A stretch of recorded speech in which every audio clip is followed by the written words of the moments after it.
Most of સાસુમાં કેવા હોય ખબર છે? જ્યારે દીકરો કુંવારો હોય ને ત્યારે એવું કે બગડીને ધૂળ થઈ ગયો છે, હવે આને પરણાવી દેવાય એટલે આ કાંઈક સુધરી જાય.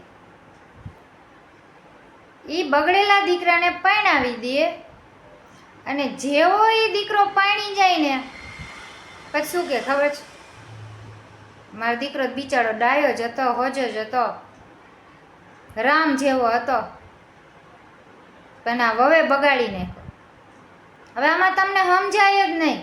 પેલો બગડેલો હતો એટલે એને પરણાવી દીધો કે બીજાની દીકરી આવીને સુધારે. હવે માથી ન સુધરે તો એ વહુથી સુધરે.